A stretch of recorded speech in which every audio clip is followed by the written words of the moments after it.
The Kings without A crown. ലോക ഫുട്ബോളിലെ ഏറ്റവും വലിയ ദുരന്ത നായകർ ആരാണെന്ന് ചോദിച്ചാൽ ഒരൊറ്റ ഉത്തരമേ ഉള്ളൂ: നെതർലാൻഡ്.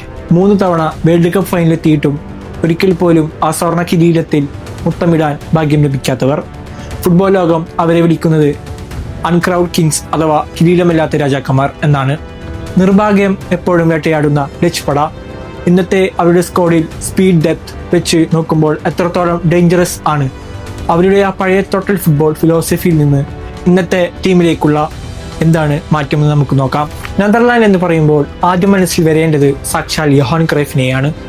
അദ്ദേഹം ഫുട്ബോളിന് സംഭാവന ചെയ്ത ടോട്ടൽ ഫുട്ബോൾ എന്ന ഒരു സിസ്റ്റം, ലോക ഫുട്ബോളിനെ തന്നെ മാറ്റി എഴുതിയ, ഗ്രൗണ്ടിലെ ഏത് പ്ലെയറിനും ഏത് പൊസിഷനിലും കളിക്കാൻ പറ്റുന്ന ഒരു ഫ്ലൂയിഡ് സിസ്റ്റം.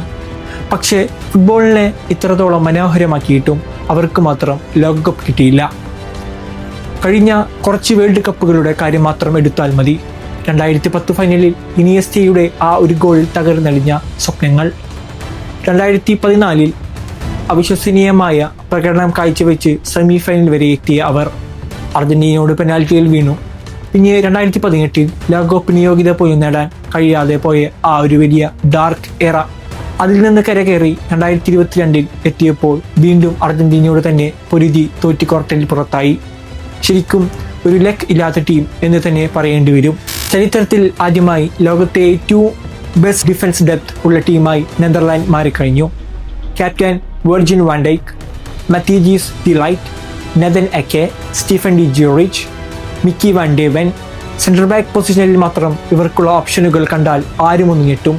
ഇനി വിങ് ബാക്കിലേക്ക് വന്നാൽ ഡംഫ്രീസിന്റെ ആ ഒരു ഫിസിക്കാലിറ്റിയും ഫ്രിങ്കോൺ എന്ന സ്പീഡ് മെഷീനും കൂടിയാകുമ്പോൾ അറ്റാക്കിങ്ങിലും ഡിഫൻസിലും ഒരേപോലെ സ്ട്രോങ് ആകുന്നു.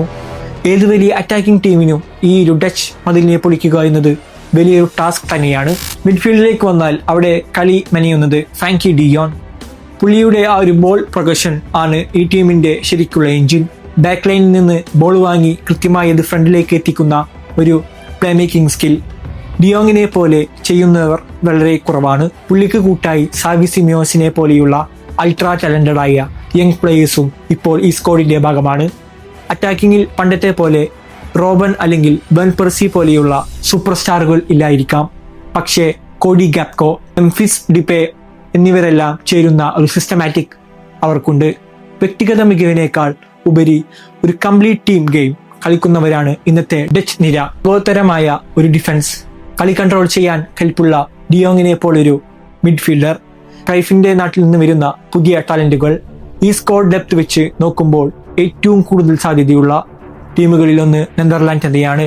ആ പഴയ നിർഭാഗ്യങ്ങളുടെ ചരിത്രം തിരുത്തി എഴുതാൻ ഈ പുതിയ തലമുറക്ക് കഴിയുമോ എന്നത് മാത്രമാണ് ഇനി കണ്ടറിയേണ്ടത്.